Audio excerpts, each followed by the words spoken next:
What is going on, everybody? Welcome to another Q&A live stream. Today, I'm going to be answering more questions from you, the writers, and we're going to have a good time. We're going to talk about writing. We're going to talk about mainly that. Mainly writing is what we're going to discuss here. I hope you guys are doing well.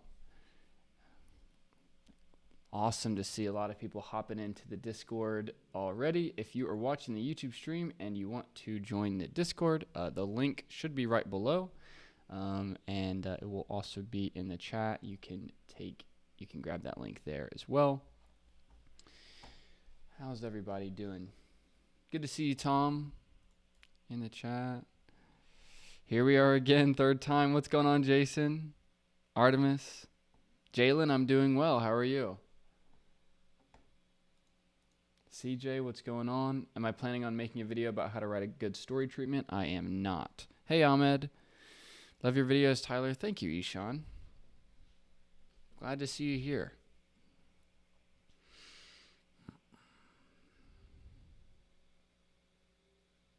Hey, Fantasy Man, what's going on? I forget your first name escapes me, but I remember you.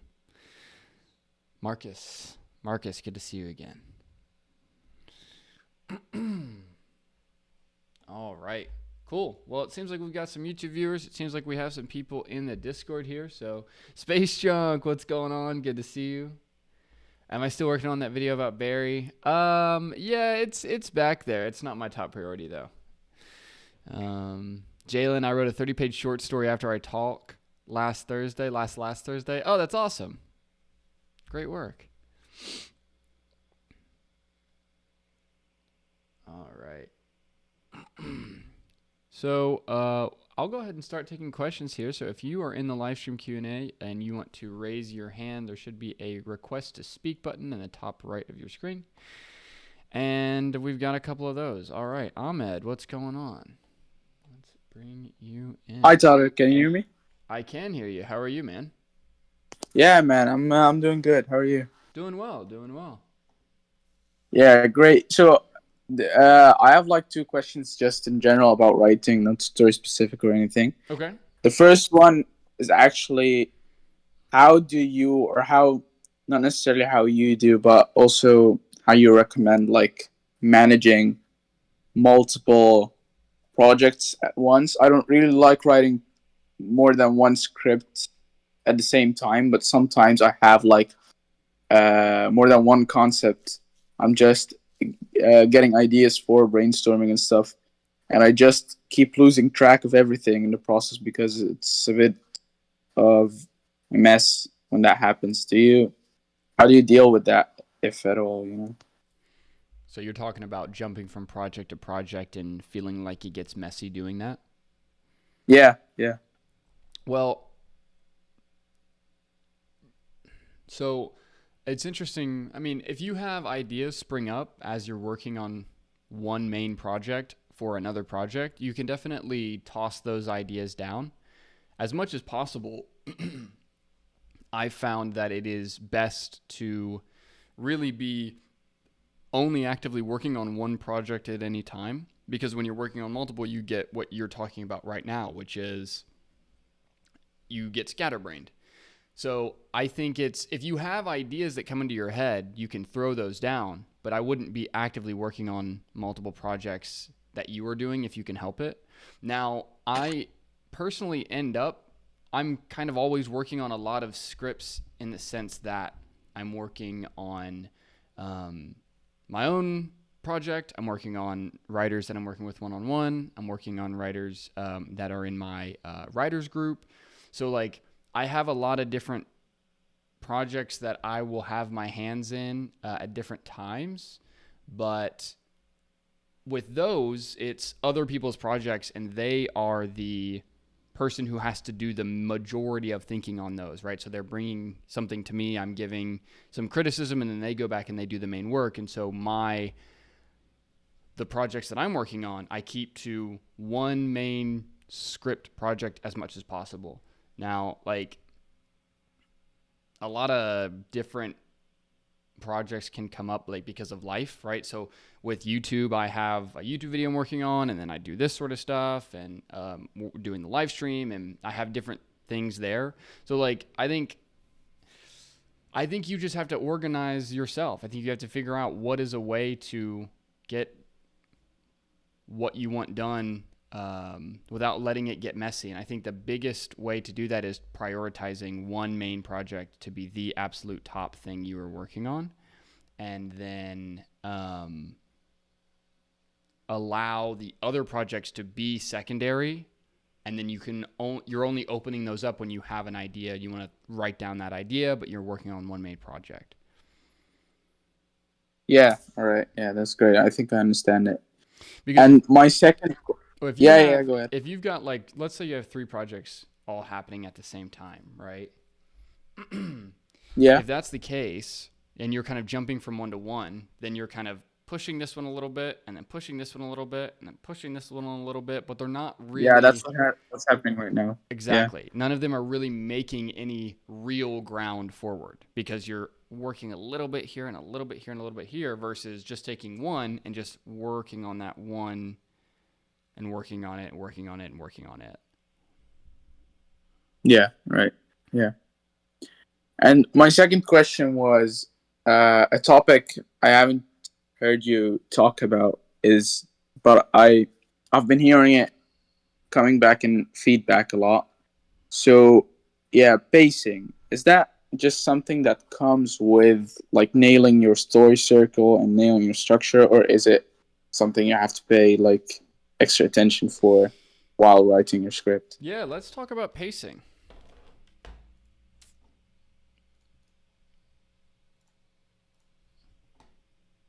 Okay. Getting the whiteboard. Let's get the whiteboard out. Okay. So let's talk about pacing for a little bit. When we're talking about what it means pacing wise. Okay. So we've got a story circle here. And this is this is essentially like my version of the circle.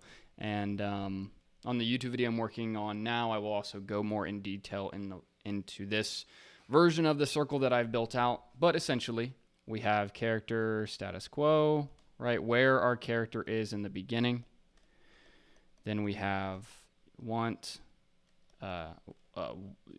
set up, essentially want established.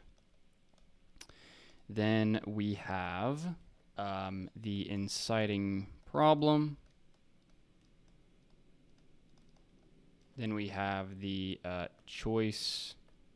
So essentially like debate and choice. And I'll walk through what that means in a moment. Then we have want achieved. Surprise problem. Climactic choice. And new character status quo. Okay. So when we're discussing pacing, when I'm looking at this is one act that we're looking at here. Okay, so I want you to think about the story as one act. In other words, this is going to be around 25 to 30 pages of your screenplay that you're looking at on the screen here. Now, this act, the story essentially splits up into 2 main halves. So the first 4 this way is the setup of the act. The other 4, the 5 through 8, is the payoff of the act. Okay. Now, how this works is that in the first half, so in the 1 through 4 setup in the story, you are going to have most of your pages and your scenes dedicated here. So if we have, let's say we've got 25 to 30 pages, and that gives us around 12 to 15 scenes. something like this, right? Give or take, up or down.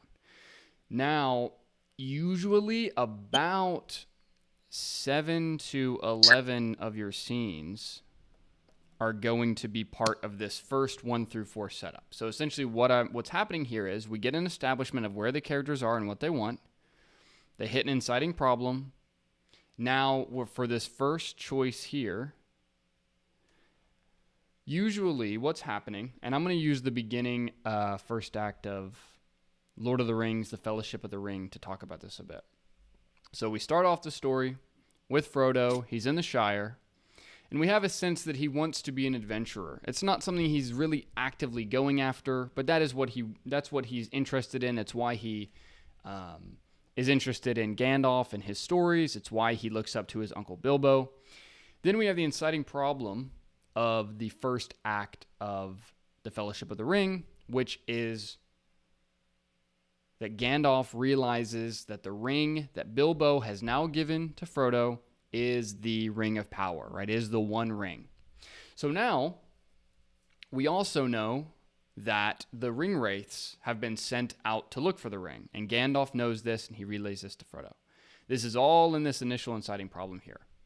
However, the wraiths are not there yet, right? So we have some time to debate what to do next, right? So we have a character, he wants to go on an adventure, but he's not really doing that. He's really just living in the Shire. And then we have the big inciting problem of the story. The Ring of Power has been found. So now we have this debate. What are we going to do now that we have found it, right?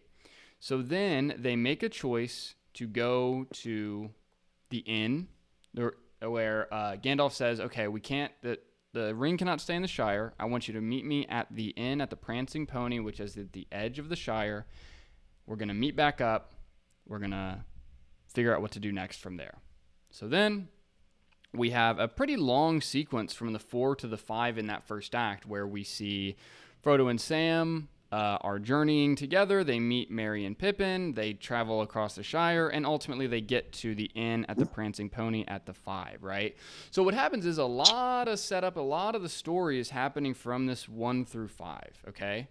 So, and what I want you to really focus on is the 1 through 5, 1 through 4, this area is where a lot of the story is going to be taking place, where I would say around 70% to like 85% of your pages, of your scene count, is going to be spent in this section of the story. Now, once we hit the surprise problem and we have the climactic choice, these two beats right here are extremely closely connected, and they may happen either in the same scene together, or they may happen in like consecutive scenes that are sitting side by side each other. And so this part of the act happens a lot faster, right? So the 6 and the 7 is your climactic moment of the story, or of the act, right? It's also, if it's your climax, it also is the climactic moment of the whole story. So what happens in that first act of Lord of the Rings is they get to the inn at the 5, and then Gandalf is not there, right? That's part of the initial problem, but it's more kind of in this one where we're just waiting for Gandalf, right? Frodo and the hobbits get there. Gandalf isn't there, but that's okay. We're just going to wait.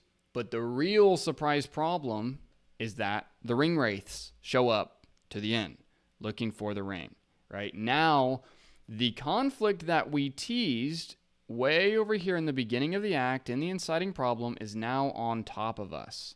They are no longer guys out in the distance looking for the ring, right? Because when they were guys out in the distance looking for the ring, this allows us to have a slower, we are able to spend more time solving the problem. This is why you're able to have a debate, because the antagonistic force is not on top of us right now. They're out there in the distance somewhere. And right now, we have some time to say, okay, what's the plan? How are we going to solve this problem, right? Now, once it's the surprise problem, those forces are on top of our hero, right? Where we're not able to spend time and debate. We have to be making huge action right now. And this is where the climactic choice comes in, because the climactic choice is going to be a choice to solve the surprise problem and solve the conflict of the act. So in the case of Act 1 of the Fellowship of the Ring, the surprise problem is that the ring wraiths come to the inn, right, the place that we're at in the 5. And then Frodo has to make a choice. Is he going to trust this new character, Aragorn, who has been at the inn, who has been watching them? They're not sure about this person. They don't know who he is. They're supposed to be waiting for Gandalf, but now the ring wraiths are at the inn. And they have to make a choice. They cannot stay here. They have to do something else. And so Frodo makes the choice to trust Aragorn. Because of that, Aragorn is able to trick the wraiths and able to get the hobbits out of Bree, the city where this inn is at. And now we slow down once again in the new character status quo, right? Because the new character status quo is essentially bringing us back to this beat here. And in the new character status quo of that first act of Lord of the Rings, Frodo and the hobbits are now with Aragorn outside of the Shire, headed to Rivendell, no longer waiting for Aragorn. And so now we have real change. And so now the story is able to have a climactic moment here and then fall back down and reset. So now we have a new character status quo. The new character status quo is the hobbits are with Aragorn. Now the new one is established. We're going to go to Rivendell. Then we have the new inciting problem. I believe the new inciting problem is the wraiths find them at Weathertop. But the point is, now we go back and we continue the circle. We continue the flow.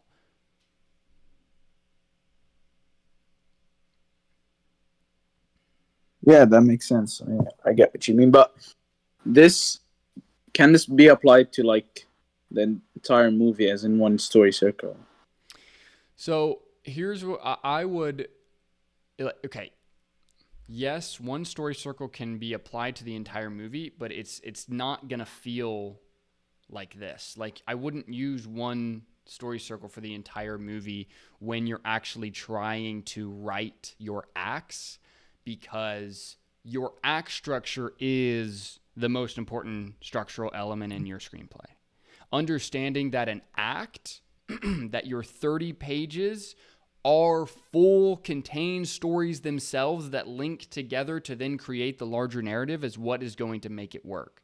So if you want to look at this from a big story circle perspective, the 6 and the 7 here are going to be split by pages and pages. And so it's not going to have that same kind of pacing that you're talking about. Now, if you wanted to discuss full screenplay pacing,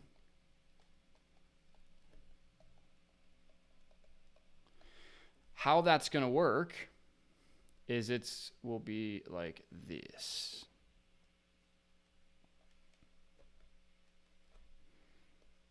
So we have our Act 1, we have our Act 2A, we have our Act 2B, and we have our Act 3. Now, each of these points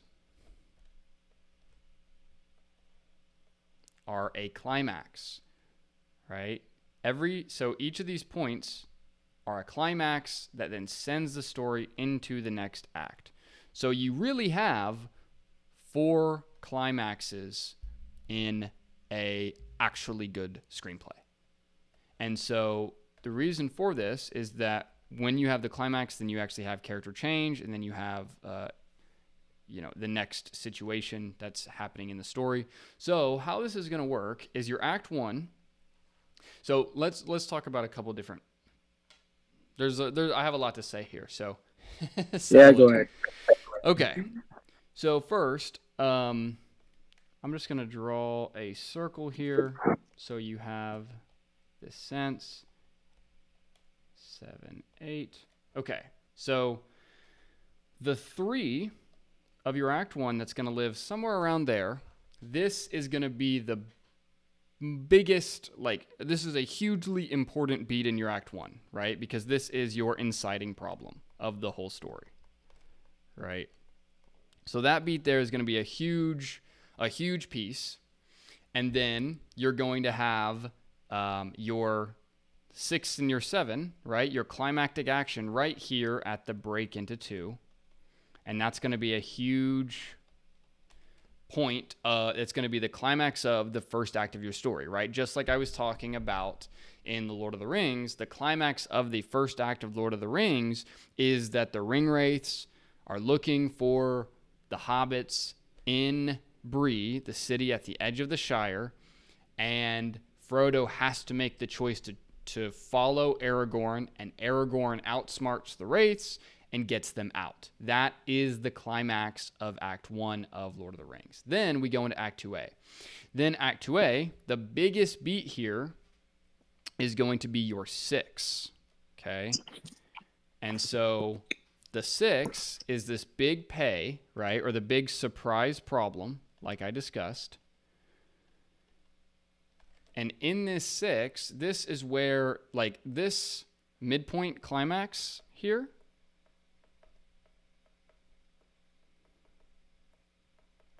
this, in a usual story where your character is going to win at the end, this is going to be a huge loss, right?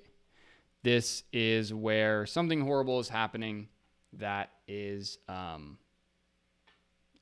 splitting us apart and causing a lot of problems. Now, it's a little bit different in the first Lord of the Rings movie. This is kind of a win in the sense that they get to Rivendell, but then there's also the problem of Frodo has to continue forward.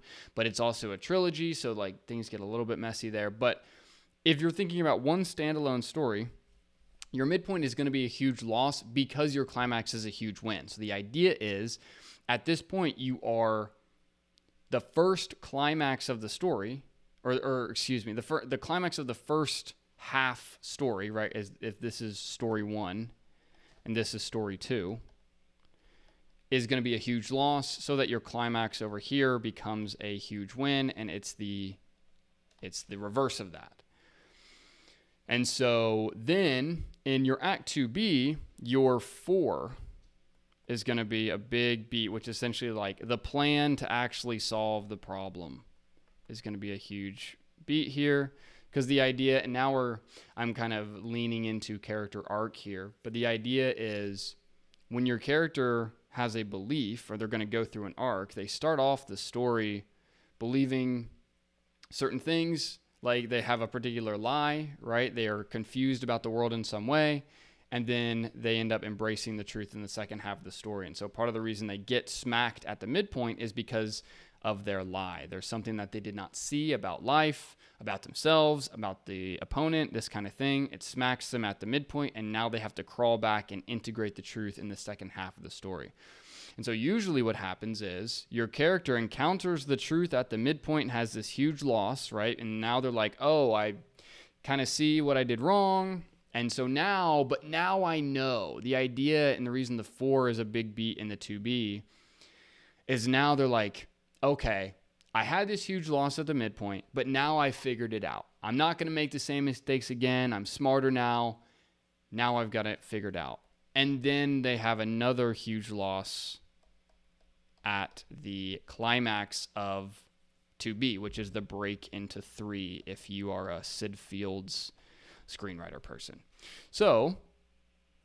And then essentially how it's working is, and this is usually this like all is lost, or not all is lost, it's more like the Dark Night of the Soul moment is here at the end of 2B with this loss, because the idea in the character's head, Dark Night of the Soul, is because from your character's perspective, they start off in Act 1 with this lie, and it works for them on some level here. They're like, okay, I can handle this, no big deal, no problem. To use the Dark Knight as the example, Batman's lie in that story is that criminals are not complicated, that they do not have like deep philosophies, they don't have like a personal worldview, that they just want something and they're willing to do criminal things to get it. That's his lie in the story. And so in the beginning, he takes down the mob, kind of in the end of Act 1, the climax of Act 1. And so the idea is criminals are not complicated, right?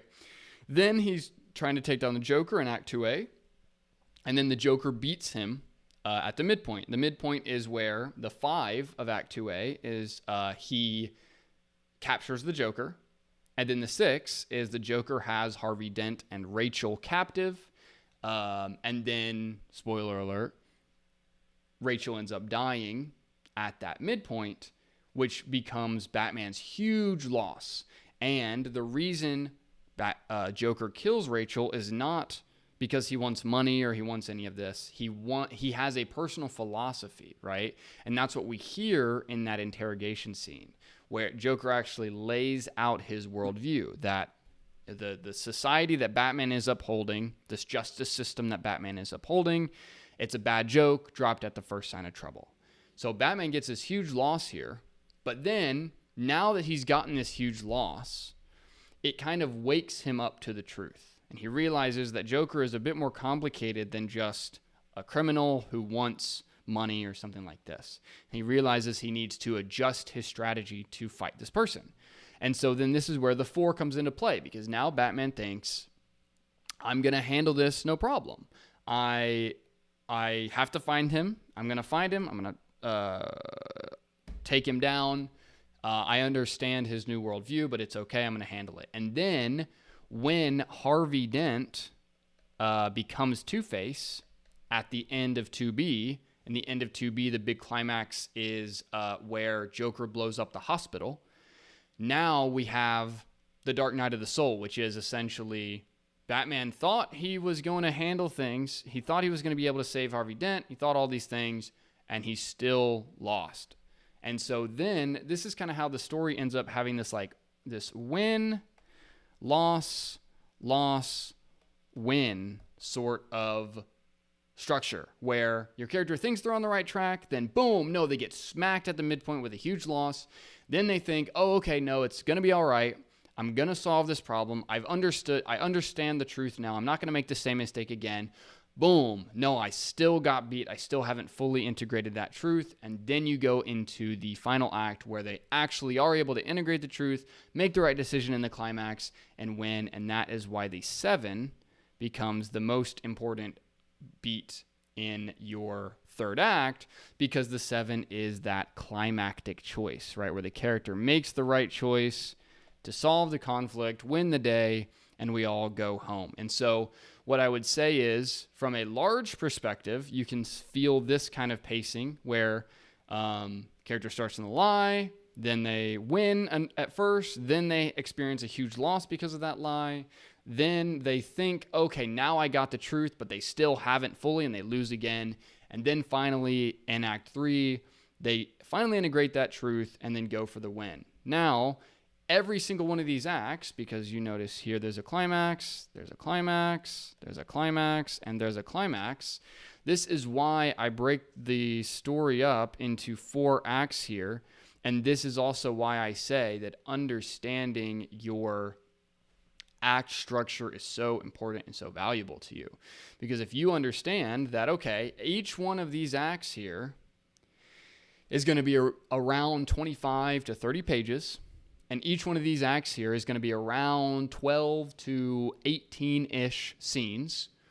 Now, then you understand, okay, the first 1 through 4 here is going to be 70 to 85% of the act, and then I have this climactic movement on this side that's connected through this 5.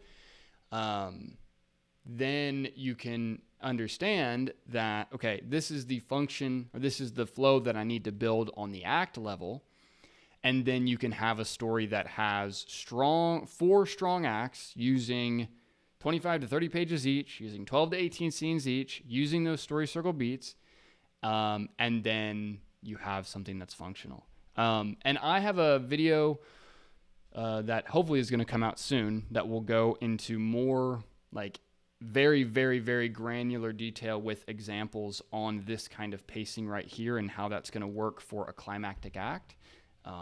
But that is essentially how it works. Yeah, man, that's great. Thank you. I have no questions. This was great. Perfect. Good stuff, man. Thanks for coming on. Yeah, thank you for like basically explaining everything I need. So yeah, Absolutely. cheers, man. Absolutely. All right. Let's do this. Okay.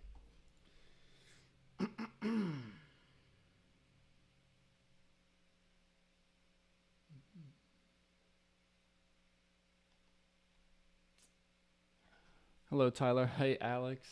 Make me care. Hi, make me care. If you ever decided to do another one of those I fixed vids, I'd like to see you try Star Trek Into Darkness. Entertaining, but mainly needs work in its first and third acts. Second act's mostly fine. Yeah, Star Trek Into Darkness. I remember watching that movie a long time ago, CJ. I remember it being decent. Will this VOD be up after the live? Yes, Sorzel. If you go to the YouTube channel and you go to the live tab, all of the stream recordings are available on the live tab of my channel. I'm so happy I made a live stream. Hello, Schindlers. Welcome.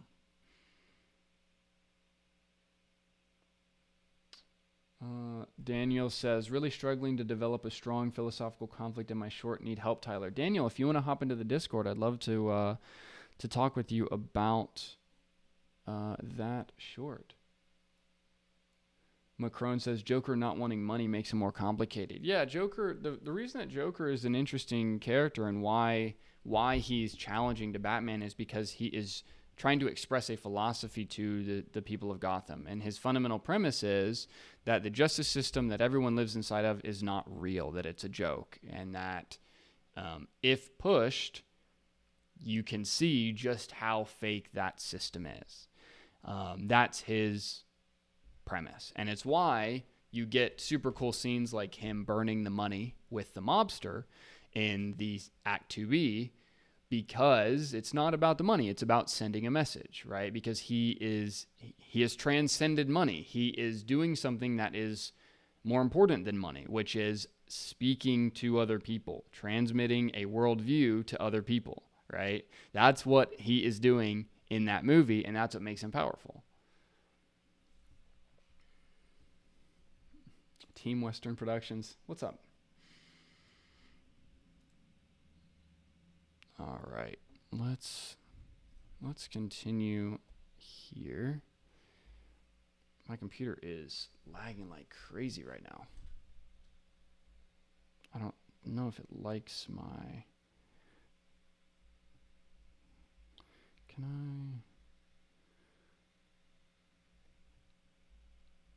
I think my computer hates all of the stuff I have open right now.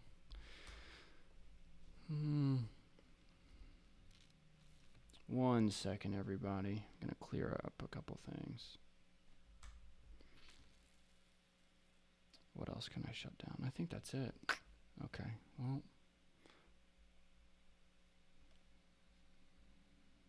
All right. AIM. I'm going to bring you up. AIM. Hi, am I audible to you? Yes, I can hear you. How are you? Yeah, I'm good. How are you, Tyler? What's your question today? Oh, so my question is basically, how do you watch a movie as a screenwriter? Like, do you uh, do you use an analyzing tool or a story circle? Like, is it going inside your head that yes, this is on the third point of story circle, Mm-hmm. and or do you just watch it with your brain turned off? So you're Like, essentially when, asking how when to watch a you're, movie as a screenwriter, correct? yes, yes. Okay. Yeah. So I mean, I don't think there's a particular way that you should make yourself watch a movie. However, what I have found, and one of the things I've noticed the most that people don't really consider, is how little time you actually have in a feature or in a movie to tell your story, right? Like how few scenes there actually are, how much is actually going on. Like a movie is a lot more like a short story than it is a novel, right? So one of the things that I have done in the past that has been very helpful to me is literally writing down, watching a movie and taking notes, writing down every single scene and what choice is being made in that scene, what the characters are in that scene, what the important objects are in that scene. Like, of course, you can watch a movie and analyze different things. You can analyze its structure. You can analyze its character web, right? You can try to plot a story circle structure to it, these kinds of things. But the thing that has helped me the most is just seeing how many scenes there are per act, seeing what's actually happening in those scenes, right? Because I think we get confused where we think so many things are supposed to be happening in every single scene, and there's supposed to be 40 scenes an act and all this stuff. But when you really break it down and you actually look at, okay, how many scenes are in the first 30 minutes of a movie? I think this would be a great homework assignment for a lot of you, which is take the first 30 minutes of a movie that you like and break down how many scenes are there and break down exactly what's happening in those scenes. Because you will find that there's way more scenes of characters just speaking to each other about a choice, right? It's not actually tons and tons of action constantly. And you also notice that there's probably around 15 real scenes. Now, you can, of course, confuse yourself by being like, oh, what about this little extra shot here? Is that its whole scene? Usually no, right? You will find that there are around 15 to 18 moments of drama in a act. And then if you realize that, you'll realize just how short a single act is. And when you realize that, you realize how short a feature is. And that's really helpful because I love the fact that features are more like short stories than they are like novels, because once you really get a sense of what needs to be done in each act, you can start to more and more you can wrap your head around exactly what needs to be happening, to a point where now if I'm working with somebody directly on their screenplay, if I'm able to find what their 5 is in a particular act, or if I'm able to understand what their 6 and their 7 is, or if I'm able to understand just a few important beats for each of those 4 acts, it's very easy to flesh out the rest of it and bring the character web in and build it out quickly, because it's all about really being very clear on how big a screenplay is, really, and it's not as big as you think it is. It is actually fairly small. It's not a huge story.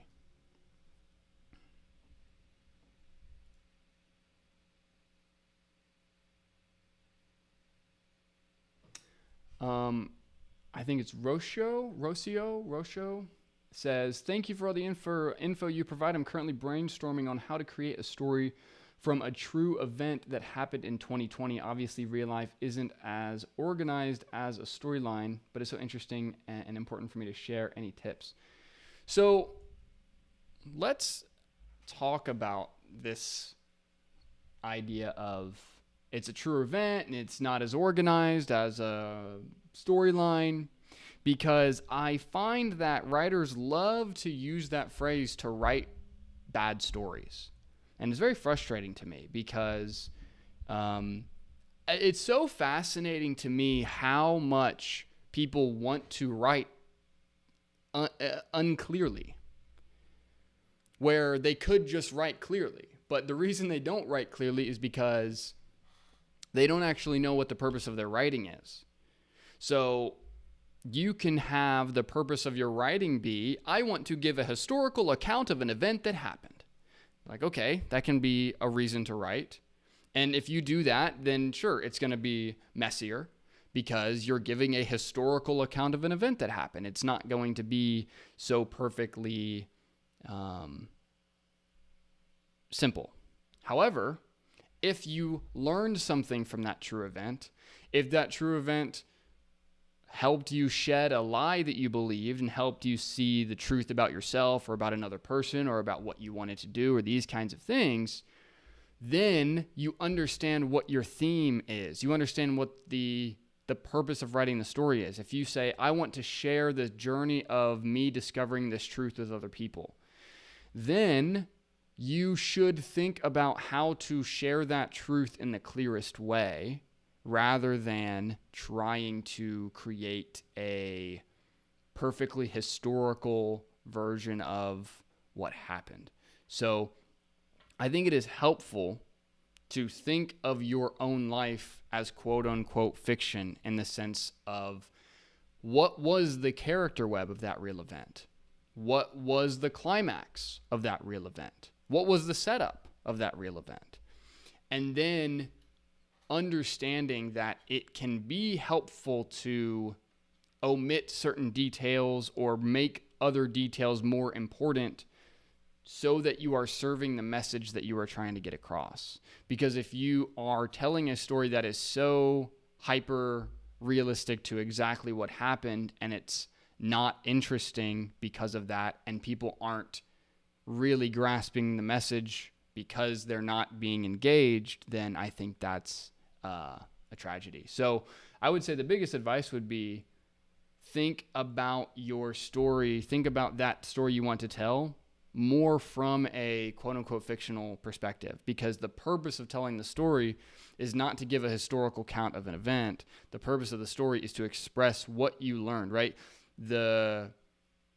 What is the moral of that story? That is the purpose of stories. The purpose of stories is to share something that you learned ultimately, right? To change someone's beliefs, to illuminate someone's perspective. That's the purpose of a story, and that's why stories are the building block of all religions, all companies, all cultures. It all comes down to the stories that are told and what beliefs are embedded in those stories. So that's what I would suggest. Hello, Sue from Corvallis, Oregon. Team Western Productions, I'm working on a film script. Can't wait to finish it. Awesome. Good to see. All right. Okay, let's take another Discord member. Let's do. Seems like. Let's see. Strider has no roles. That's strange. How do you not have any roles, my guy? Let's go hear from Jalen again. Hey Tyler, how are you? I'm doing well, Jalen. How are you? I'm doing good. I had my assignment for my creative writing class Okay. from like last Thursday. I just wanted to thank you. Your notes were very helpful. Um, it was only supposed to be 2 pages, but it ended up being 30. Um, just because I wanted to just I really wanted to flesh out like all of my desires in my story, just, wanting to finish a story. Um, I'm realizing that this isn't a question. But I guess before I get to my question, I just want to say that um, like my philosophical conflict became really fleshed out where I started to challenge the kill or be killed phrase that people say. So I really wanted to Hmm. externalize that phrase in my story. Okay. And then, of course, having my character go through those motions, and then also having 4 characters in my web that also, you know, challenge those things. Okay. So I guess my question is, would like transposing a short story into a screenplay be easier, or like is that something that, you know, is that something that is a fluid motion? Like what would that process look like from with turning like a short story into a screenplay? Hmm. Just curious. Yeah.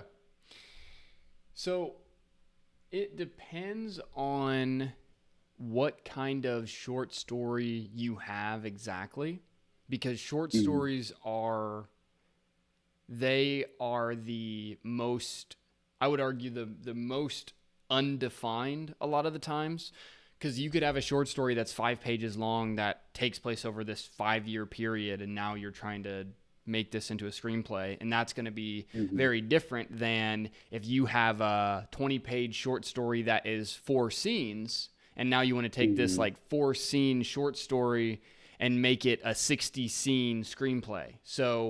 mm.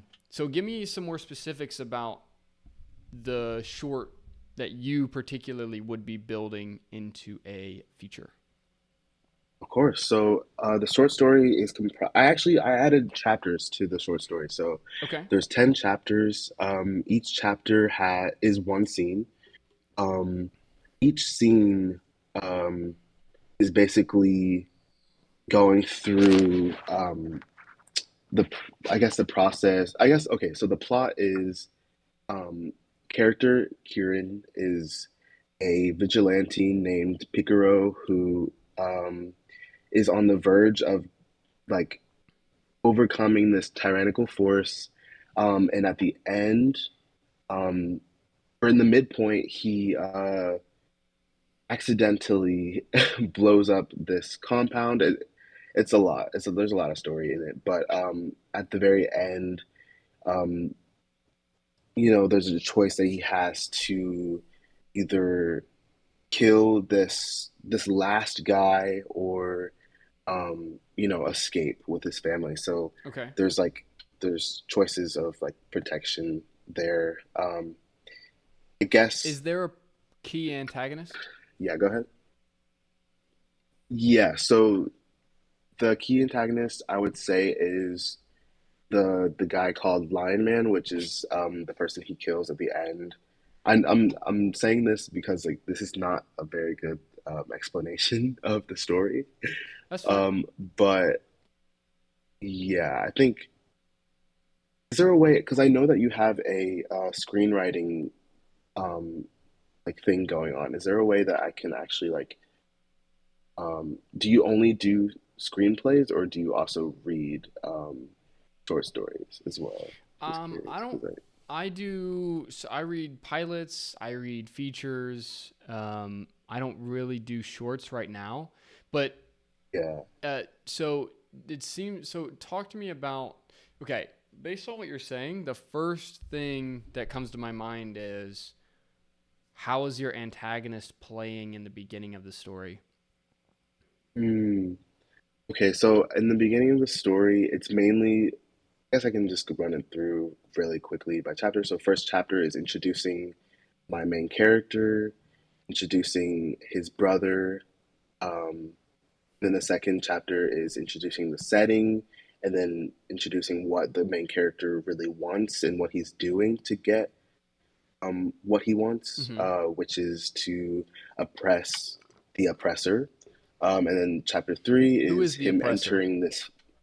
The oppressor is the tyrannical force called the Guardians. They are basically this force that is from. They basically um, enforce the planet to like maintain control over them. Um, And who leads them? it's actually the guy called the Lion Man, Okay. who's introduced in chapter five, who I guess when he enters the compound, he laces it with explosives, and then um, like the unexpected circumstances, him dropping into the compound from the ventilation system, accident, and then he gets to a altercation. And then outside, the Lion Man confronts him. He's a leader. Um, to his surprise, Lion Man is very sympathetic to him, and he thanks him for not like killing any of the guardians, which is his men previously, but he gives him a chance to live and to run, which surprises the main character. Um, and I guess like he was afraid of him, so like he stepped backwards and then like crushed his detonator, and then it exploded compound, which killed the rest of his men. And so that notes a shift in the antagonist at the end. And So what are you yeah, trying and to then say with this story? yeah, so towards the end, like I wanted to I wanted to challenge like this, I guess, this view of like people who are like tyrants or people who are in power are evil. Like they are and like inherently like evil, and then they don't have any like sympathy or anything like that. And Okay. then the Lion Man kind of just like shifts that in his thoughts, and then towards the end, the Lion Man warns him by saying that there are more of his people coming to take the planet back, and he gives them the choice um, to line all his people up, like get them ordered, um, in order for him to take the planet back. The choices, I guess, are the main character. He either escapes the planet, um, or he gathers his people. Um, yeah, it's not clear. That I guess, yeah, it's not clear. So, I don't well, know what. Yeah, go I ahead. think you have the start of something. I think it needs more development, but I think you have the start of Yeah, something. for sure. Let's go to the handy dandy whiteboard here, because Sure. so your protagonist name is what? Kieran, Kieran. And then the antagonist is um, I called him Lion Man, Lion but his Man. real name is Richard. Yeah. Lion Man. And then you want to make this story about how people in power are not evil, or what? Yeah, it's so basically the history is that the Guardians were always this oppressive force that, treated their people badly, Mm-hmm. and like the main character like thinks that they're all evil and that all of them are the same, and Okay. then Lion Man comes in and changes that. Okay. Gotcha. So you have kind of like oppressors. Oops. Oppress. This is just lagging so bad for me. Equals evil. And then you have them. Oppressors equal, like not evil, something like that. So you're just like Hmm. trying to humanize them. Yeah. So there's a lot. There's obviously a ton of directions that you could go with this. But if I was going to build out like your 4 acts here on some level, first off, I think if this guy is our representative of why the oppressors are not evil, I think we also want a character that is attached to him that is the evil oppressor, right? Yeah, right. To sort of round out that piece of the character web. Also, on the other side, so does Kieran believe that all the oppressors are evil, or is he of the opposite view? He does, but Okay, good. he gives them a chance. Yeah, So, but his brother does, and so yeah. then you Sorry, can go have a ahead. character that sees them. God, man, I don't know. Okay, it sees oppressors like as not totally evil, something like this. And so Oh now yeah, yeah, yeah, yeah. what you're doing is like, I think the first things first is you need to round out more of the character web here, where we have essentially we are going viewpoint 1, viewpoint 2 on both sides of the external conflict here, right? Yeah. And so what I mean is, like, we have oppressors, the oppressed, and then oppressors are good guys, oppressors are bad guys, oppressors are good guys, oppressors are bad guys on both sides. And then we have characters that fall into those sort of quadrants, right? So it's like they are split this way in the sense that there's people on, that are the oppressed, and then you have the not oppressed, the oppressors, and then bad oppressors, not so bad oppressors, and people that believe the oppressors are evil, people that see the oppressors as not that evil.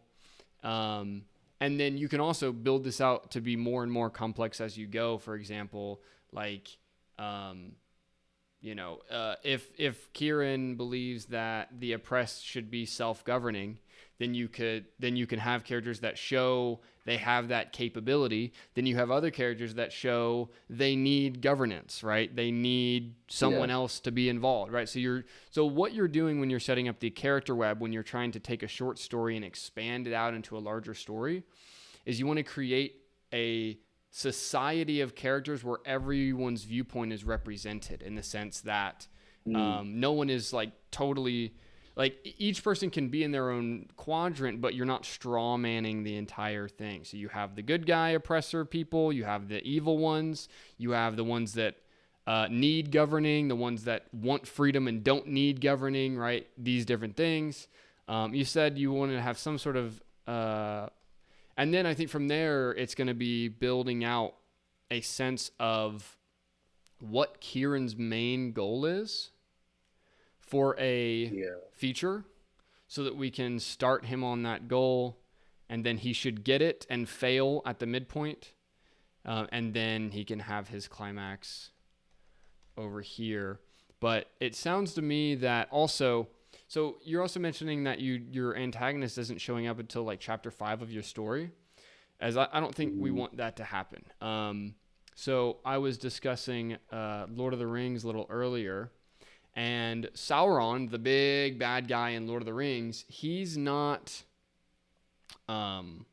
physically present in Act 1 of Lord of the Rings, right? However, his arms, right? His tentacles are. The ring wraiths are the henchmen of him, right? They are the physical representation of Sauron's antagonism in the beginning. And so when you have your Act 1, we have either Lion Man himself or his people, maybe this guy, right? Because this is another opponent now who is directly attacking. And so then it's like, okay, Act 1 is about taking this guy down. Then Act 2 becomes confronting the Lion Man and realizing, I don't actually know everything about this world. And then Act 2B could be, okay, now the forces of oppression are going to really come back hard because we were trying to be unoppressed. And then we got here, then we met Lion Man. And now we're in the second half of the story where, okay, now our understanding of the world is now different. Not all these people are evil, but what do we do about that? Like, so, and this is where, do you have a sense of how you want the feature to end? I know that's a huge question that you may not be at right now, but. So that's a good question. I think the thing about this story was that I was doing it all in one sitting because I was like trying to meet the deadline. And I do have like the Guardians showing up in chapter 2 and like showing you what they do and how they like enforce like their power onto the people. But at the end, it's so rushed. Like he confronts Lion Man for the third time at the very end, and he chooses to kill him and then run off with his family. But at the very end, they're called the Central Guard. So like Blind Man's, basically the people who enforce him come to the world and kill his family. But I feel like that's very anticlimactic because they just die like at the end. So I think your final climactic choice is going to be huge because the final, how the story ends, like all a climax is the biggest choice of your story. Right? And so what happens at the biggest choice of your story is going to define the story's theme. So what you're trying to say through this story will come down to that climax. So let's say one version of it could be this. I think this might actually be interesting. Is in the beginning, your characters want to overthrow the oppressors. Then they get to this midpoint and they have done that to some level, but there's also some stuff they don't realize, and then there's a huge pushback against them and they end up losing at the midpoint. And at that midpoint we learn about Lion Man, and we learn that he is that essentially that the oppressors are more nuanced than they might think. Then at the end, your characters actually win, like they gain their freedom in Act 3, right? But then what you do is your character Kieran has a final choice to either like execute Lion Man or set him free, and he decides to set Lion Man and maybe some of the other oppressors free and allow them to go home as the revolutionaries have gained their freedom, therefore showing that Kieran no longer sees them as just black and white evil oppressors. Yeah. He has grown in this, and he has developed a better understanding for this character while still fighting for that freedom and still looking to gain that freedom at the same time. Okay, that's interesting, because I feel like I should have explained this story much better, because, I did have at the midpoint, so at the beginning, it's established that he wants to overthrow this force, and he's actually close at doing it. It's like there's just one last guard that he has to destroy, and he's automatic. He's giving them a chance to run away, like he's scaring them off. And then at this midpoint, he succeeds, like where he instead of scaring them away, though, he kills them, but he learns that Lion Man is being enforced by this larger tyrannical force that is off planet. Okay. He also realizes that he's sympathetic to his people and all that stuff. And then at the end, he has a choice to let Lion Man and his family go, and he can escape the planet, or he could kill Lion Man to neutralize the force. But I do like the idea of letting him go, because that would also maintain his character. But I did like the switch of my main character in a sense where he chose instead of scaring them away, he chose to kill him. But that was just the influence of his brother's voice in his head. I wish that I think it'll be easier for you to just read it, but I don't know if you'll be able to do that. But I really do like the feedback that you've given me. It actually makes me want to write it again. Cool. Well, and yeah, I mean, the reason I'm not going to read it now also is because this is something that you wrote in a day, right? I think you probably want to put another 40 hours of time into this story. For sure. There's a lot of time that you can put in, that you just simple minutes and hours of time into the story is going to give you way more and flesh it out. And absolutely. So, and this is the thing too, and this for everybody listening and watching on this, every story you go into, no matter what, and if you don't want to, obviously practicalscreenwriting.com, all of you should be buying my course. It's actually good. It's my whole story framework. But if you want to get a big, broad sense of that story framework right now, and you can go to the YouTube channel to reference certain videos, every story is going to have its philosophical conflict, which means you need to spend time understanding what the two key sides in conflict are, right? What are the black chess pieces and what are the white chess pieces, and what do they believe? Your characters and your character web, your concept, right? These three elements here are going to be huge in understanding what is just the base level foundation of the story and where are we setting our characters, right? What are the two sides here, like side one and side two? What characters are on this side, what characters are on this side, and then what is the concept world that is expressing these two sides in conflict, right? Oppressors versus the oppressed, rebels versus the empire, these different things. Now that's tying your philosophical conflict and your concept together. Once you have these pieces, Now this is where you can go into story circle structure, and you can start building out your acts, and you can also get a sense of your scene choices. That's not everything, of course, but that is going to be like, if you can nail these like 5 elements: philosophical conflict, characters, concept, structure, and scene choices, your screenplay is going to be miles ahead of most other people's. If you're actually taking the time to study these 5 elements. And so part of the reason, Jalen, I'm not going to read your story right now, is because you haven't put in the time on these different elements to really flesh it out into something that is worth reading yet. For sure. No, I definitely agree, and it actually makes me more excited to get started on writing. And I really like your live streams, just because like it really inspires me to just keep going and to just keep writing. And I think that that's really important to have in a teacher. And so, yeah, thank you so much. Awesome, Jalen. I appreciate that a lot. Yeah, thanks. All right. Let's go ahead and keep it moving here. I'm going to bring it up. Let's see. Let me check on the YouTube chat for a moment. And it was where is the party off?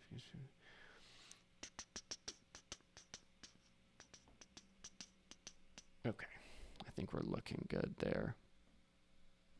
Strider, I see you coming in and out and in and out. You don't have any Discord roles. You should message Josh about that. I'm not going to bring you up because I don't understand why you don't have roles, and that makes me not inclined to bring you up here. Let's bring up Naza.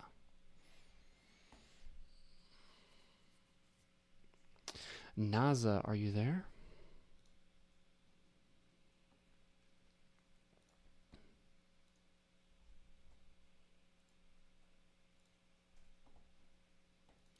Hello?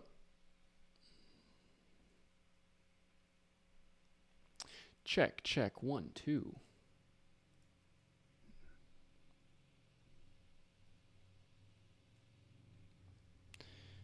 All right, I'm not hearing anything from you, Naza, so I'm going to move you back out. Sorry about that. Let's hear from Marcus. It's been a minute since I've spoken with you, man.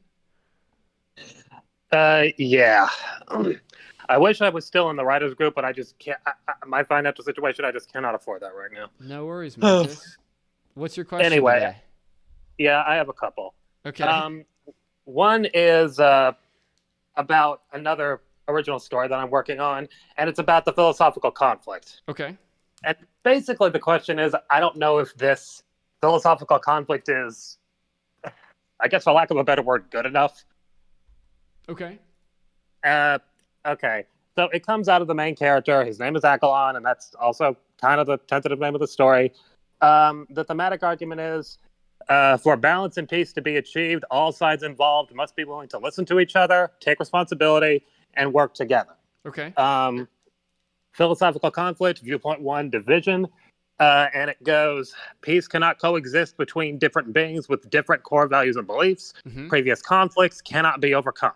Mm-hmm. And viewpoint 2 is, hold on, harmony. Peace can be achieved despite differences in values and despite long-standing conflict. And how that, as far as how that relates to the story, Akalon, the main character, he is a demi-dragon / dragon-born. Okay. He is half human, half dragon. Mother is a human, father is a dragon. And his birth has caused tensions to rise within dragon society, because dragons are the highest form of animal life, and they are very, very prideful. A dragon being with a human is considered like, it's an abomination, basically. And Akalon's birth is considered an abomination. Okay. And humans and dragons, and really humans and the magical world in general, have been in conflict for centuries because humans took advantage of those magical creatures that could, that were intelligent and that could teach magic. And they've used that knowledge to basically try to become the rulers of the planet, like the highest link of the food chain, as we are today. Okay. And obviously that would entail, killing, capturing, and basically exploiting magical creatures. So the reason for that thematic argument, the mundane world and the magical world have been in conflict for a very long time, and sort of and Accolon's role in the story, because he comes from both worlds, it's going to eventually fall on him to be the one to try to bridge that gap. Mm-hmm. And the two differing viewpoints are: one, the gap cannot be bridged, and two, the gap can in fact be bridged, even if it's going to take a lot of work. Okay. And I like the philosophical conflict. You like it? Mm-hmm. I think it works. I think the concept works as well. You have two. So your philosophical conflict is, peace can be achieved, peace cannot be achieved, basically. And then you have the two societies, humans versus dragons, that are supposed to be incompatible. So now you have an expression of that conflict in your concept. I like it. Okay.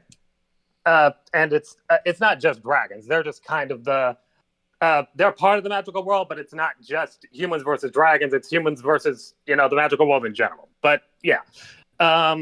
Okay, so I'm glad that now I feel better, because I don't know. I guess maybe I thought the philosophical conflict was too bland, I guess, for lack of a better word, but I guess not. What I would say is your philosophical conflict should be simple. Like, it should feel kind of simple on the page, because what is going to make that philosophical conflict unique and interesting and gray and nuanced is all of the different characters that are representative of their particular view within this philosophical conflict, right? That's what makes the conflict interesting, not that the conflict sounds interesting on the page. Like, for example, even to today, some of the best philosophical conflicts are super simple, like be brave or be courageous, trust yourself, like these kinds of very basic ideas, don't give up. All of those can be very deep stories, not because the philosophical conflict sounds like somebody went to grad school and wrote a couple sentences about philosophy that sounds cool. It is deep and interesting because you create characters that are nuanced and interesting and are different from each other because of their beliefs within your particular expression of that quote unquote basic philosophical conflict. Okay. Well, that I'll go. There's another story that I'm working on it. I'll go back and look at that philosophical conflict and see, take what you said, see if I feel better about that. Perfect. And just on another side note, Accolon's parents also represent the two sides of the philosophical conflict. Like, right. His father, which is the leader of the Silver Dragon clan that Accolon lives with, he's lived for a very long time, and he does not believe that peace between the two can be achieved just because they've been in conflict for so long, and at this point, to try to achieve peace, it just seems insurmountable. Like that's what his father believes. Gotcha. Yeah. His mother. Go ahead. Go ahead. His mother, who actually was a ambassador for the German royal family, negotiating and making and trying to broker peace or broker understanding, that was kind of her job. So she believes that the opposite, that peace can be achieved, and that her son, being part of both worlds, is would be the vehicle in order to achieve that. Not that that's something she wants to put on him, but she believes that if anyone can do this seemingly insurmountable task, it would be her son. Mm-hmm. So his parents represent the two sides of the conflict as well. Cool. That's great. And the second question, this goes back to the Aether story that we were working on in the writers group. Yeah. And I've worked on and refined the like the story circles for the 12 episodes for the first season, and I would love to have you look at that, but I'm not a part of the writers group anymore, so I don't know how. Yeah, I don't. Obviously, I can't do that here because there's other people that need to speak. So in the Discord, if you want to post it into Script Swap, I can't guarantee I'll take a look, but I do take a look into Script Swap and writing questions here and there, and do my best to answer. Okay. Well, what was I saying? Oh yeah. The question is, as I've been thinking about it, just the story overall. And this is odd, but I'm wondering if, because my initial conception of this was 12 episodes a season over 5-6 seasons. But, when I think about it and I think about the world that's, that I've worked on developing with y'all, I'm wondering, is 12 episodes enough? Is 12 episodes a season enough, or do I need to have more? Like, what is the sweet spot, I guess, for lack of a better word, to tell this story, to flesh out the world, to conclude everybody's character arcs? You get the point. Yeah. 12 is plenty. I would even consider going the other way and maybe doing 10 or 8. And why do you say that? Because it is going to be way better. The reason that you want to do more is because lazy writing is longer writing. Better writing is shorter, concise, clear, strong, where you are fitting everything that you want to say in a more concise time frame. So, rather than going to more episodes, find a way where you can be extremely concise about, and you can bring in all of those characters in a way where you are forced to be very specific about your pages, your scenes, what's happening in the story. Because if you let yourself just write, it gets worse and worse and worse. But when you have to make choices because you don't have room in an episode for these 5 scenes and you need to condense them into 2 scenes that work, that makes those 2 scenes way stronger than the 5 scenes would have been. It's funny because I've been working on rewriting the pilot with your suggestions. And as I'm working on it, it's like, okay, this is what I want to add to, make, to bring in these aspects. But as I'm working on it, I'm like, I'm looking at what I've already written, and it's like, wait a minute, I can condense this. Or I started writing a scene and I'm like, wait a minute, I don't need this. This scene later, conveys that already. Yeah. So I have been working on that pilot sort of with that mindset, like, what do I need? What can I condense? How can I tell this in the most, efficient way possible? Perfect. Yeah, and that's, when people are in high school or they're in college and they're given writing assignments, it's always like, write an 8-page paper or write a 15-page paper or this sort of stuff. Whereas if I was a college professor, I would force people to do the exact opposite. I would give them, they have to write about a lot of stuff, and I would force them to condense it into 1 page or 2 pages. Because the act of condensing your writing into clearer, simpler, more brief writing is always better than writing tons and tons and tons and tons and tons of garbage. It's one of the reasons I love the screenplay format, because a screenplay forces you to be brief and clear and concise about what is happening in every scene and in every act, because you don't really have that much space. Yeah, you're absolutely right. And with what how do I say this? One of the things that God, I can't even talk. Character scenes. Yeah, that's what I'm trying to get at. I realize that I have a tendency to try to, because I want to flesh out the world, I write out these scenes between characters, just trying to get a sense of their relationship or whatever, to make the world feel more lived in. And I'm not sure if that's something I should be doing.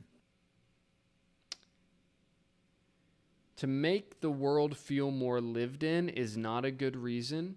However, if you are able to show a choice being made in that scene that is relevant to the character or relevant to the information that we need as the audience, you can make it work. But I would encourage you to find a reason that is better than just making the world feel more lived in. Because that's not what attaches the audience to a story. What attaches the audience to a story is characters in dilemmas making important choices in scenes. Right.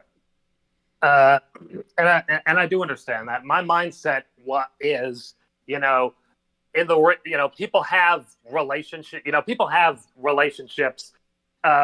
They have friends, they have family, they have just mundane interests, and that makes and I guess it's like it makes the characters feel real because that's how people in the real world are. Mm-hmm. But also a lot of that stuff can come across as superfluous and unneeded. So that's kind of the conflict. Well, if you're going to do something like that, what I would recommend is you're opening the scene with a character doing something quote unquote superfluous or something like this, right? If you want to show that a character likes to do woodworking, you start the very beginning of the scene with them doing that, and then another character comes into that scene with a problem that they have to solve. So the scene is not about, just watching a character do some woodworking. That is the backdrop for drama that happens in this particular scene or in this particular set because this character is regularly in this room doing their woodworking. And so now we have a scene that takes place in there, but that is not the focus of the scene. Got it. Okay. Well, I meandered a little bit there, but thank you very much. Yeah, glad you came on, man. Good to talk Yeah. again. Same. All right. Let's keep it moving here. We'll go to Jason.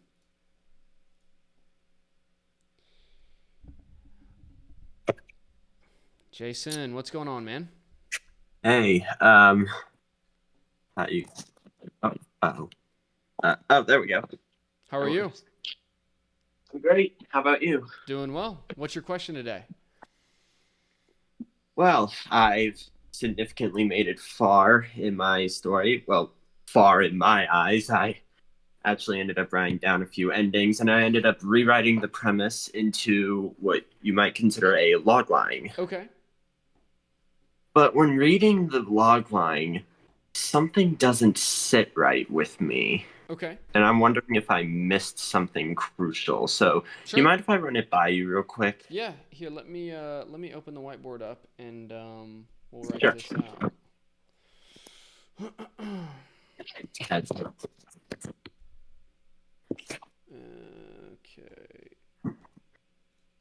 Okay. Okay. All right. All right. So you ready for it? 1 second. It's being a little laggy for me. Okay. Yeah, hit me with it. All right. So, after discovering her psychology boss is an unknowingly professional brainwasher, his assistant is forced to logically confront him without letting her perfectionist stubbornness get the best of her about the true meaning of hypnotherapy. Grammar is a little Okay, weird. Give it to me one more time slowly. Sure. After discovering her psychology boss is an unknowingly professional brainwasher, his assistant is forced to logically confront him without letting her perfectionist stubbornness get the best of her about the true meaning of hypnotherapy. All right, lots to discuss here. Okay. Yeah. Stubbornness. Okay. Is this like? Okay. Okay. There's a comma after him and then after her. I know it's weird. Well, that's fine. Let's unknowingly. Okay. So there are 4 pieces to a logline. Right? Yes. So we have our main character, inciting incident, goal, and stake. So let me So after discovering her boss is an unknowingly professional brainwasher, so this is our inciting incident. Okay. His assistant, so this is our main character, correct? Correct. Is forced to confront him without letting her. So goal, without letting her perfectionist stuff get the best of her about the true meaning of therapy. Okay, and then this would be where the stakes should be. So when we break it down this way, this gives us a starting point to begin to edit this log line, not by editing the full sentence together, but by editing the different sections of it. So first, let's start with your inciting incident. Okay. So okay, this, after discovering her psychology boss is unknowingly professional brainwasher. So a couple things I would touch. First, adverbs generally, so any which is usually a word with ly, are just bad for sentences overall, even if they're not log lines. So if I just start by cutting this word, after discovering her psychology boss is a professional brainwasher, already it's a little cleaner. So I would start with that. Now, psychology boss, this is a very poorly worded way to describe him here. So is he a professor? Is he a psychologist? Is he a psychiatrist? What's a better way to describe this person? Yeah, I was having a lot of trouble with that. I had no idea what to put. I didn't want to put in professor because I feel like the audience would feel like, oh, this takes place in a college, when it doesn't. It takes place in the It takes place where? It takes place in the countryside. In the country. So what is this person? Is he a hypnotherapist? Yes. This person here? Yes, he is. But his technique, his specific way of hypnotherapy is wrong. It's straight up brainwashing. So let's say if I change this to after discovering her boss is brainwashing people through hypnotherapy, that gets us a little bit closer. What do you think about that right there? Let me read it. After discovering her boss is brainwashing people through him, I think we can change people to brainwashing patients. Would that work? I like that. There? Yeah. Okay. Yes. I like that. After I discovering... wanted to say subjects, but that's too mad sciencey. I think patience is good. So now his assistant, is there another important name for her, or is she just the assistant? Her name is Martha. I don't want to put her name. Is there another description of her that is important for the story as you have it now, or is she just the assistant? So like an adjective or something? Or do you mean like... Yeah, like an adjective. Okay. Fun fact, I actually wrote this premise twice before. And in the second one, I put her as a studious assistant. Okay. But I felt as though it would interfere in this one. So to me, if we're setting up, because we also have philosophical conflict in the log line, right? So the idea is her boss is brainwashing patients. Okay, now we're setting up one side of the philosophical conflict. We have someone who is brainwashing people. So to me, if we were going to give her a description, it would be a description to specifically be on the other side of brainwashing patients. So that might be something like his like by the book assistant, something like that. I don't know if that's final there, but the idea being that if we're showing this brainwashing patients, inciting incident, showing the problem of the inciting incident, we are now describing our main character as the opposition to that idea. Does that make sense? Yes. Okay. I think I know another word. And I had recently watched your video on, oh shoot, what was it? It was the one where you used Sicario as an example. What was the main character in that one again? What was her name? Kate Macer. Kate Macer? Okay. So I'd say, I feel tempted to say morally ethical. Okay. Here. Right. So yes, some version of that. I think by the book, moral, his ethical. Like I think that is what you would want to play with. I'm not 100% sure if ethical is the right word either. But anyways, I think that's close enough. The idea is that we are showing conflict between the character we're mentioning in the inciting incident versus the character we're mentioning as our main character. Right. So now is forced to logically confront him. So this does not feel like a big story goal. I think it needs to be okay. Forced to like. I think it would have to be like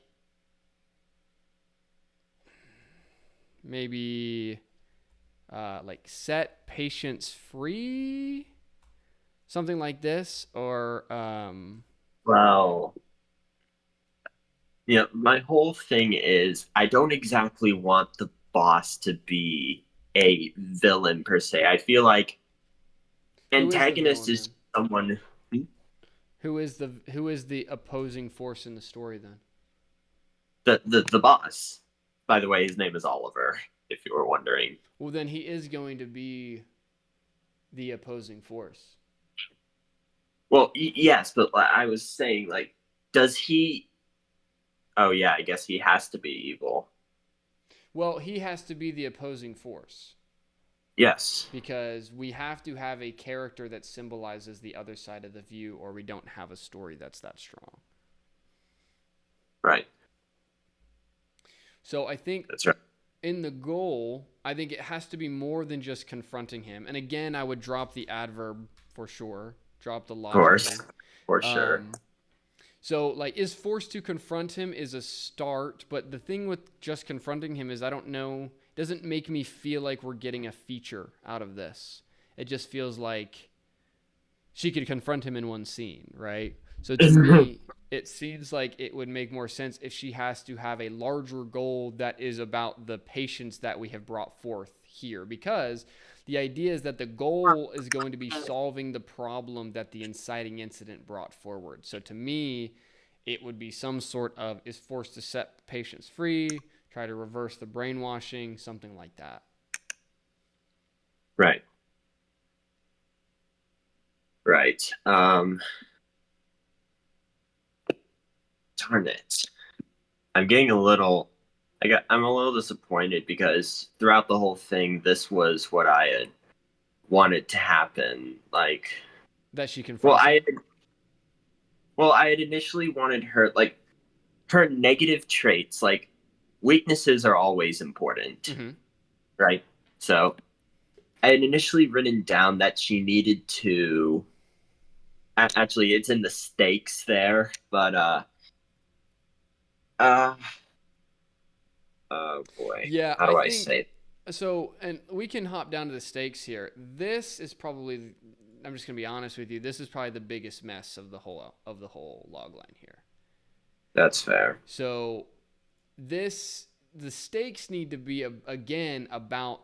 So, when we're talking about the stakes, and when we're talking about every element of our logline, it needs to be in the external world. Okay? So perfectionist stubbornness getting the best of her about the true meaning of hypnotherapy. All of this is very abstract. All of this is very within the character. And I personally would remove this whole piece and restart. And I would suggest something like before the patient's lose their minds for good. Something like this, right? So now, it doesn't have to be this exactly, but what I'm trying to illustrate is that every piece of the logline, all 4 of these pieces are supposed to be interconnected with one another. And so what we're supposed to show is the problem of the inciting incident, right? Her boss is brainwashing patients through hypnotherapy. So then we have a character, his, let's say, ethical assistant, is opposed to that idea, brainwashing people. So now she must try to solve the inciting incident. That becomes the goal. And that can be setting the patients free, trying to reverse the brainwashing, something like this. And then the stakes are reminding us of the problem of the inciting incident and expressing what will go wrong if she fails, right? So if she doesn't get her goal, what happens? Well, then the patients that he's brainwashing in the beginning lose their minds for good or get manipulated forever or something like this. So now we are keeping the stakes as a part of that external world and as a part of the goal.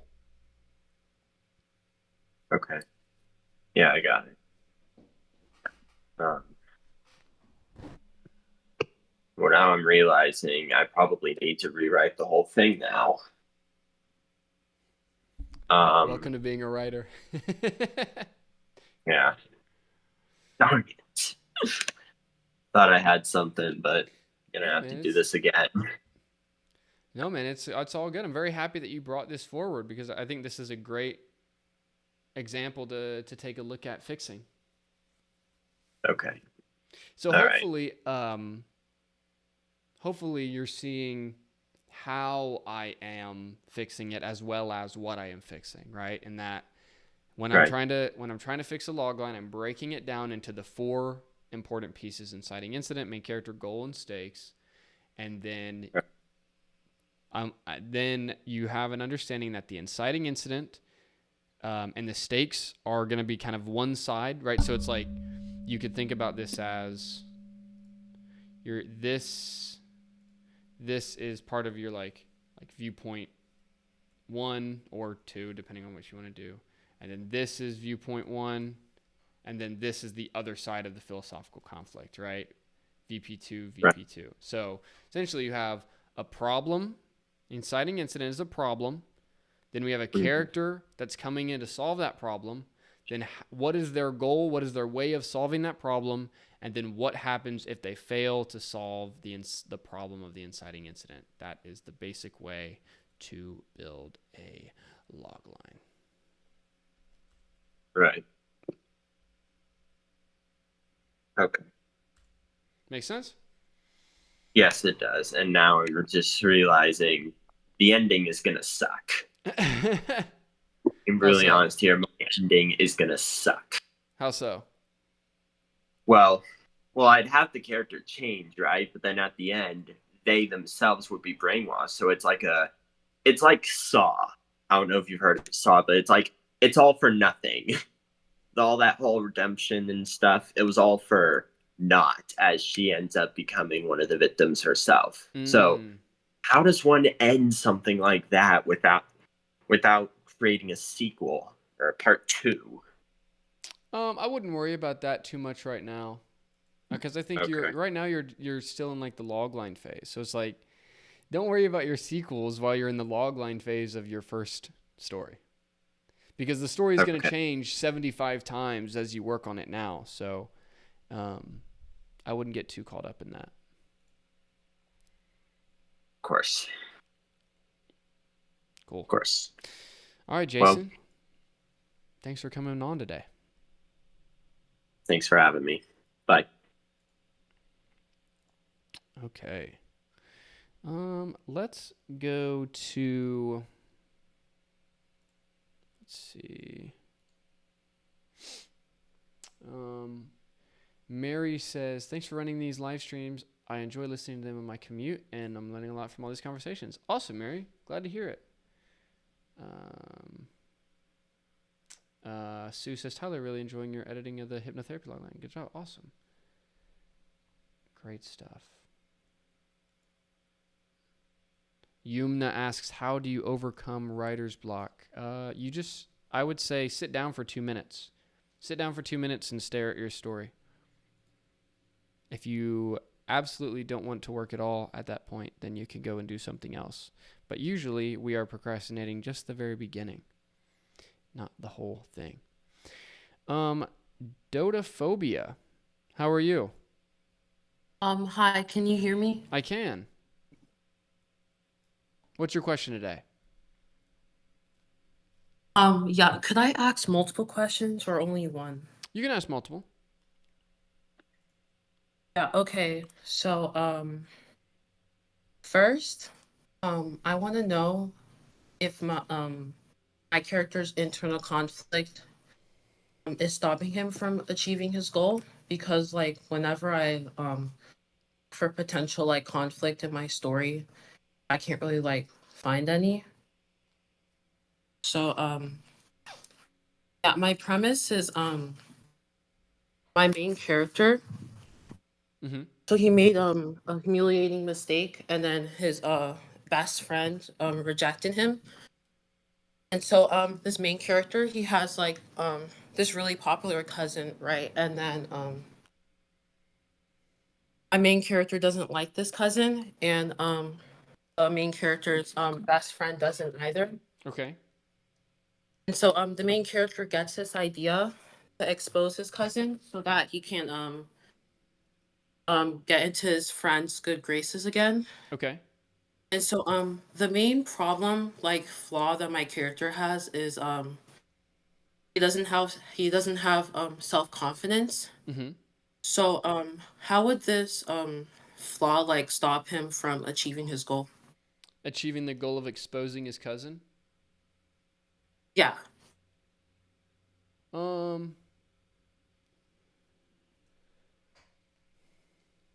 I mean,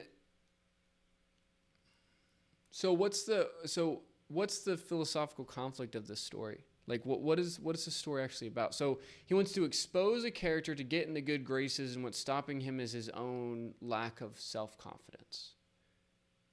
Yes. I So I'm not feeling like the elements are connected. What is exposing a character have to do with a lack of self-confidence?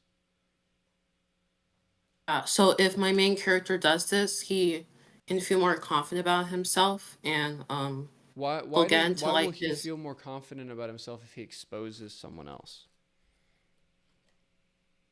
because his cousin, like ever since they were young, his cousin's always been bringing him down. Okay. And so the main character wants to prove himself to the cousin. Yeah. Okay.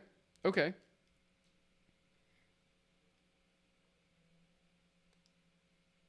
So he wants to bring his cousin down because his cousin has been bringing him down, and he believes that bringing his cousin down will bring him the self-confidence he's been looking for.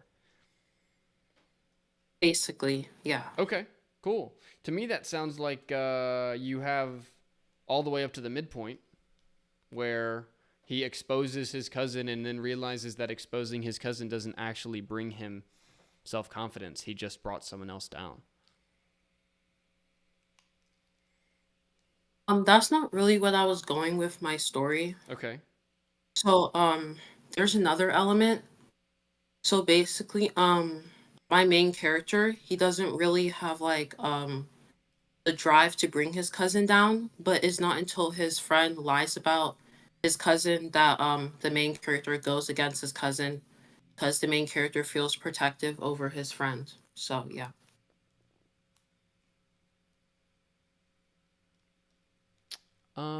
I mean, to me it sounds a little confusing. What's your question? What are you wanting me to fix?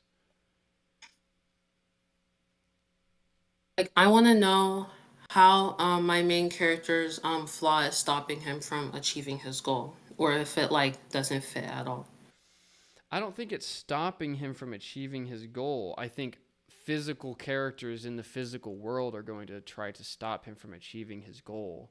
So maybe there's a character that realizes he's going to expose his cousin and tries to stop him, but it is not internal. The lie or the flaw of the character doesn't stop them from achieving the goal. The flaw is what sets up the incorrect goal in the first place. So this is what I'm saying where the character's goal is to expose their cousin, believing that this will bring them self-confidence. I don't think that is true to life, but it definitely is a lie that a character can believe. They believe that exposing someone else is going to bring them the self-confidence they want.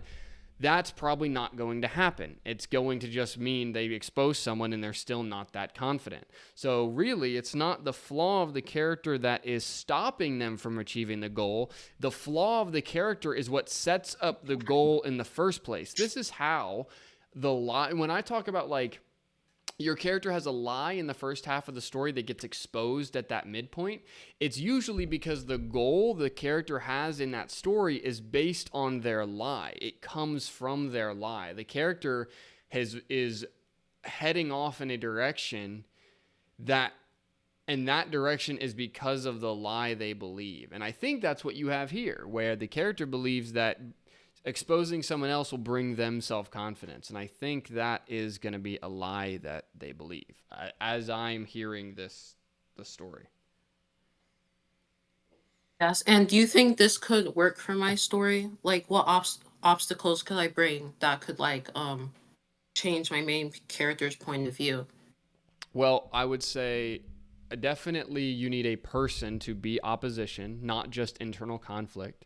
But then I think what's going to change your character's point of view is they actually do expose their cousin, but then this does not bring them self-confidence. And if anything, it goes the other way, where now everyone is like, I can't believe you did this, blah, blah, blah, blah, blah. And it makes them less confident. And now they've realized they've just tried to bring someone else down rather than finding confidence their own way. Yeah, that could work. So, what could be the climactic moment of that? Like, That's a or good do you think That's a good question. I think it would come down to the character doing something doing something difficult in public that ends up giving them the confidence that they're looking for. Maybe they end up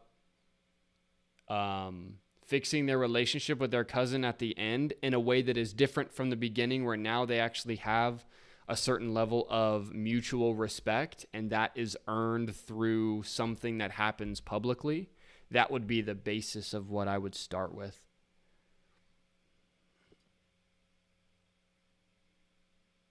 Does that make sense? yeah. And then you said the midpoint is when the main character exposes his cousin, and then he realizes that it doesn't bring him true happiness. What would be the goal after the midpoint, and would that carry to like the end of the story, or it wouldn't? Yeah, so the goal after the midpoint is going to shift into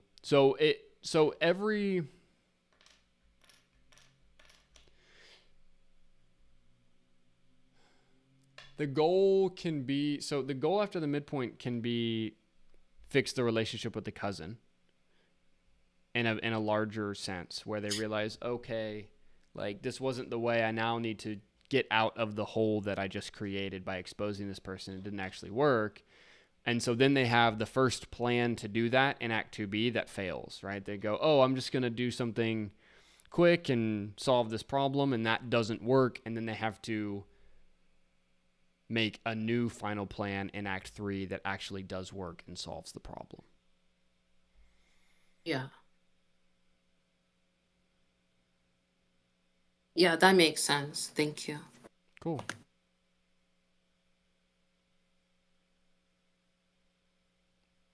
All right. Hopefully that helped, Dota. But yeah, I think really nailing the goal at the midpoint, I think that's a big piece. Using that to be that big shifter.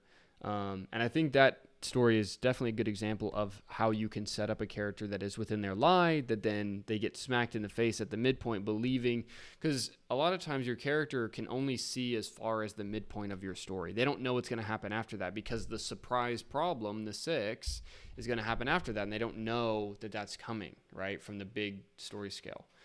And so that's how you can use that midpoint as a moment to force that character into some change. and have them begin their journey into accepting the truth afterwards. I'm going to take one more here. Let's see. Naza, I see Naza is back. Let's see if it works this time, Naza.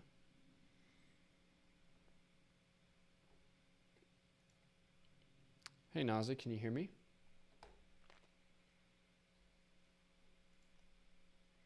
Check, check, 1, 2. Check, check, 1, 2.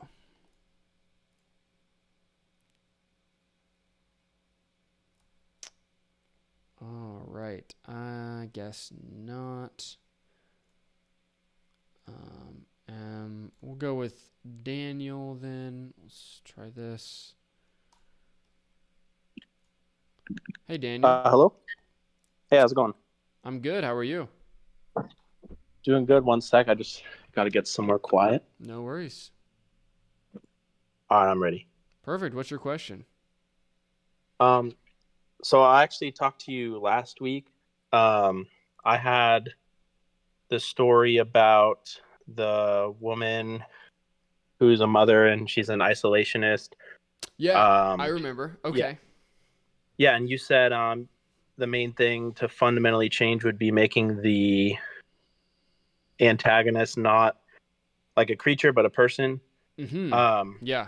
So a good bit of what I had planned around and written already was sort of keeping that in mind, my original plan. Okay. So changing that would obviously like change a lot. So I guess I agree with your advice, but I wanted to like, before I go completely back to the drawing board, I just wanted to ask some clarifying questions about it. Sure. So the first one was that a big part of what I wanted the tone of the movie to be was not necessarily like horror, because I don't like horror movies and I don't like the run-of-the-mill horror movies. Mm-hmm. But obviously if you have like I would just wanted it to be kind of like dark and unsettling, I suppose. And the reason being is because when I wanted to have a lot of spiritual undertones as well, which I guess is obvious, but like the main character's faith is going to be like a big part of the story. Okay. And I feel like, because it's an older time frame, I think I told you as well. So I feel like the spiritual realm overall has a lot of dark undertones. And I think even religion, especially in older times, like medieval type, has a lot of like of a darker feel to it, at least to me. And I felt like because of all those elements, like the religion, the older time frame, and like evil in general, that it kind of fit. And so that's originally why I was going with like the whole creature aspect, because I look at a lot of like the Renaissance paintings, you know, of like the devil and stuff like that, and like the ideas of like Paradise Lost and different stuff like that. That's kind of why I was going for that. So I know you said it should be a person. How would you say, and then like the verse that I said inspired it about like the enemy devil prowls around like seeking whom he may devour. I was going to have like an element, or wanted to, where I wanted to kind of take that literally, like the devour aspect of it. And that's also where the creature kind of came in as sort of like a physical, literal representation of like what evil does to a person. So I guess my question would be, given what you said about it being best to make it a person, how would you say I could incorporate all those other tones or elements that I want to do and still make it like a human, like you said? Let me give you the reason for why I made the suggestion of it being a human, and you can work around it and make it the story you want to be. So the reason I'm suggesting it be a human is because that when you have an antagonist that is human, now you have someone that you can have dialogues with. You have someone that you can have scene choices with, that you can have a character that can make an argument for a particular viewpoint. If you make it a creature, then those choices, those arguments will need to be inhabited by another character who is that symbol and the mouthpiece of that side of the viewpoint. So what I would say is, you don't have to necessarily make it a human being, but the reason I am suggesting that is that a human being or a character that can speak and that can be reasoned with, that can make choices, that our protagonist can make choices about, our protagonist can make choices in front of them, and a character that can argue a particular viewpoint, those are the advantages for having that be an actual person. Now, if you wanted it to just be a creature, totally fine.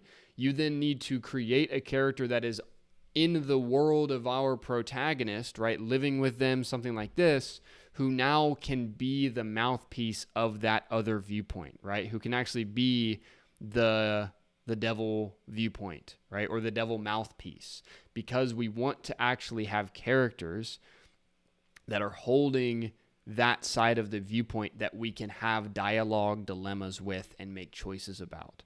Because if we only have it be a character that is a creature that can't speak, now we're just in, some vibes or straight up action scenes or straight up horror scenes, and we don't really get the most interesting piece of a story, which is beliefs colliding in conflict through characters debating them and having to make a choice in the present moment to solve some sort of external problem. So you don't have to make it a character, but I think we do need a character that can be representative of that viewpoint, that can be the mouthpiece of that side. Right. Yeah. So you think, like, what do you think about, like, there is a character like you're speaking of that, has those viewpoints and will argue them or what have you throughout the story, and then at like the end or whatever, it reveals that they were the same, like something like that. So for instance, like this character was the same as the devil, so to speak, as like I don't know if that's making any sense. Yeah, no, I understand what you're saying. They don't even have to be the same person. It could even be a character that's the most scared of the creature, right?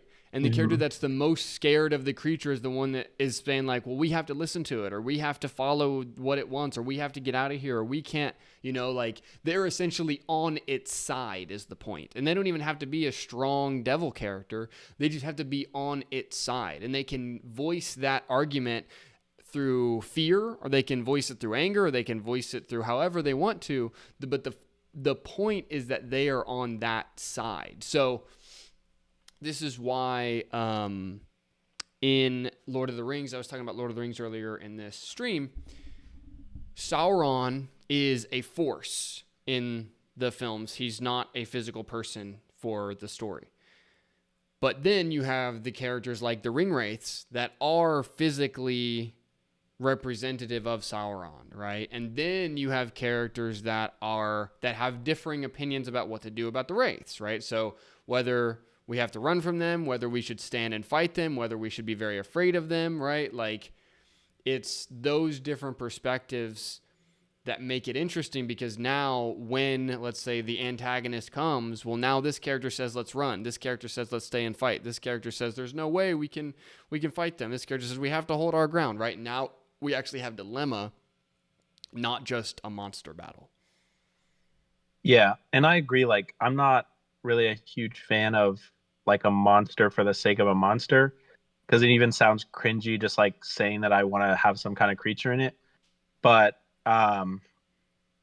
that's what I was kind of going for with the other imagery. So, because I don't even really want it, like, it's going to be more of like a sub story, because the main conflict at first is going to be like, the son or her son gets sick and all of that stuff. Mm-hmm. And then so there's like choices that go around that.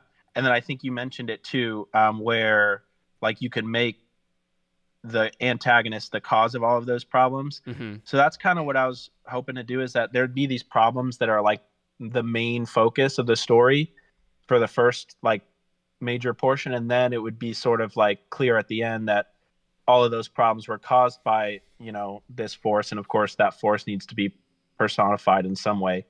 So I didn't really even want the monster, so to speak, to be like front and center, I guess, if that makes sense. Sure.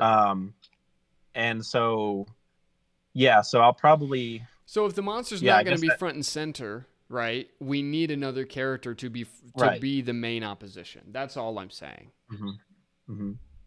Yeah. Okay. Yeah, that makes sense.